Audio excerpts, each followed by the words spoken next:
Good morning, dear children.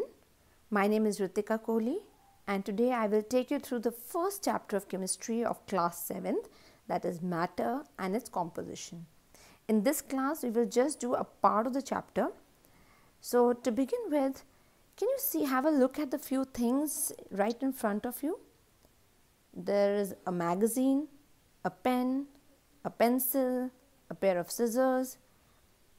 You can see a glass which is half filled with water, your very favorite rajmas, chanas, Rubik cube, a few toys and very famous cartoon characters. What do you think all these things are? Or even right now you are holding your mobile phone or maybe your laptop or your computer. You must be sitting on a chair, you must be sitting on your bed. You must be holding a pen or a pencil in your hand, or you may be seeing many other things around you. What do you think all these things are? In fact, you yourself. What are all these things? These things are nothing but known as matter. So to begin with and to have a better understanding, let's proceed further to the explanation of this particular chapter.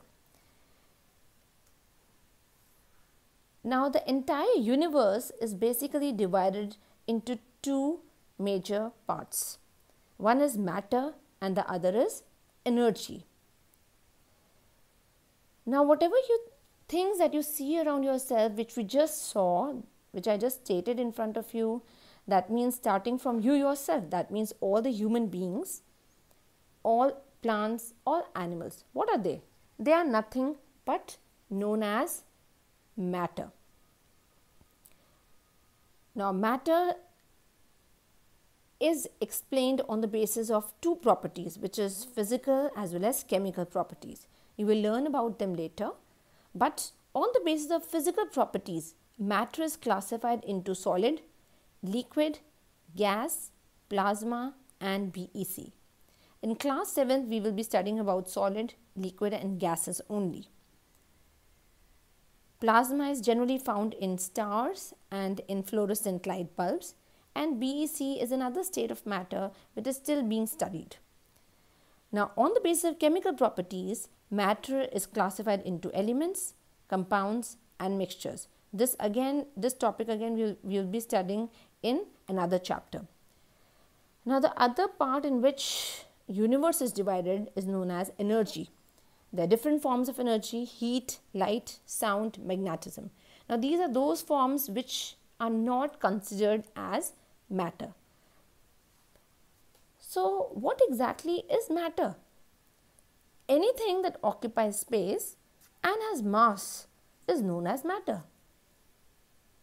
So, that means you just saw a few things right in front of you. So, that means all these things can be weighed. They all are occupying some space. You all can clearly see that. You yourself are occupying some space. You are sitting on a table you are sitting on a chair or on your bed. So, you can clearly feel that yes, you are occupying some space and you have mass. That means you are nothing but matter.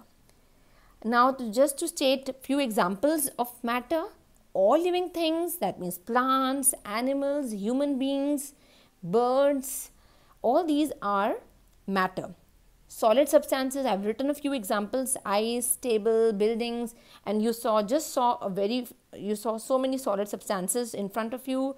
The toys which you play with, the mobile that you are holding, all these are nothing but solids. In case of liquids, the liquid water that you drink every day, milk that you drink, juices, various cold drinks that you drink, all these are known as liquids. And gases, the gases, very common gases around you, oxygen, hydrogen, nitrogen, all these are gases. So, which things are not classified as matter? All those things which do not occupy space or do not have mass are not considered as matter.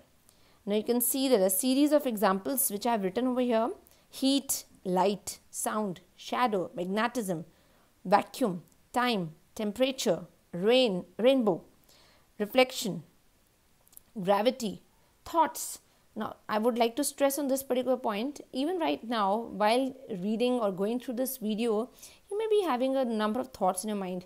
Maybe you're not feeling very interested in the video, or maybe you're feeling too bored, or maybe you are enjoying it, you're feeling very happy, you're feeling very sad, you're feeling very irritated. So all these are what? They're nothing but the thoughts going around in your mind. So these thoughts, they do not have any mass. They are not occupying any space. So what are they? They are not considered as matter, simply. Now, two very important definitions which you all should be very, very clear about is that the space occupied by any body is called volume, and the amount of matter that a body contains is known as mass. Now, what is the difference between mass and weight? The amount of matter which is contained in a body is known as mass. Force with which the earth pulls the body towards itself is known as weight. Mass of a body always remains constant. That means whether you weigh your mass in Dehradun or maybe anywhere across India, you are going to weigh the same. But the weight of a body, it changes from place to place. It will not be the same. You all must have studied this in geography, that the weight of a body varies if you move towards the equator or if you move far away from the equator. So that is weight. But if you were to measure mass, mass is always going to remain the same. Mass can never be zero. Weight can be zero if no gravity acts upon an object. For example, if you are in space, you are going to weigh zero. If you are on moon, the weight on the surface of moon is 1/6 of that on the surface of earth. However, the mass of any body, whether it's on earth or on the moon, is going to remain the same. So weight, just remember this, that weight of any body is 1/6 of that on the surface of earth. Mass can be measured using any ordinary balance. If you have any ordinary balance at home, what are you measuring? You're measuring mass. But weight is measured using a spring balance. So that is why it is going to vary from place to place, because the spring balance works on the basis of by the action of gravity.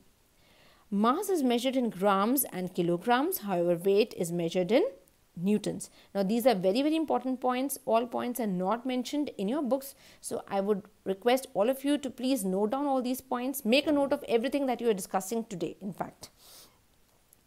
Now, so from this we come to know that matter must be made of some particular substance. Now, what is that?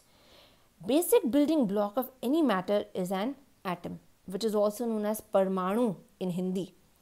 So, what is atom? Smallest particle, smallest possible unit of matter that has all the properties of matter is known as an atom. And various atoms, they combine together to form molecules, which are also known as Anu. So that means atoms, they could be same or they could be different. For example, let's take this as one atom and this as another atom. So if they combine together, they form a molecule. So what you see right now in front of you is nothing but a molecule. So two atoms of the same kind are combining together. Two atoms of the same kind are combining together to form a molecule. So this is nothing but a molecule, which is also known as Anu. And what is a molecule? Smallest unit of matter which exhibits all properties of that kind of matter. So molecule will also have the same properties of that kind of matter depending upon which atoms are combining to form a molecule. So from this we understand that atoms cannot exist independently, but molecules can exist independently. In detail, we will study about atoms and molecules in a separate chapter because it's a very, very lengthy and a very elaborate topic. Right now, you're just getting a briefing on what things are included in matter. Now, let's take a few examples of atoms. One atom of hydrogen, if we were to write its formula, it's written as only H, single H, which comes from the first letter of its name, hydrogen, H. So that is the symbol of hydrogen. So one atom of hydrogen, it's always written as H only. One atom means only H. Okay. Taking more examples, one molecule of hydrogen, it is written as H2. Now I just illustrated in front of you, H2 will actually be a combination of this form. That means 2 atoms of hydrogen. Consider this to be one atom of hydrogen, this to be another atom of hydrogen. Both of them are combining to form H2, which is known as hydrogen.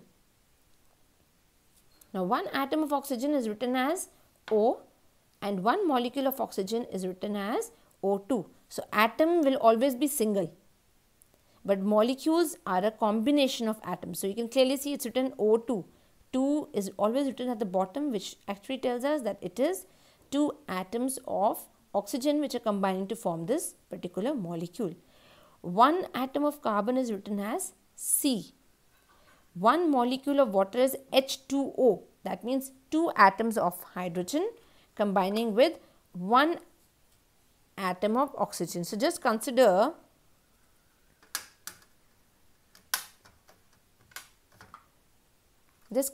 these to be hydrogen atoms and this another magnet to be your oxygen atom.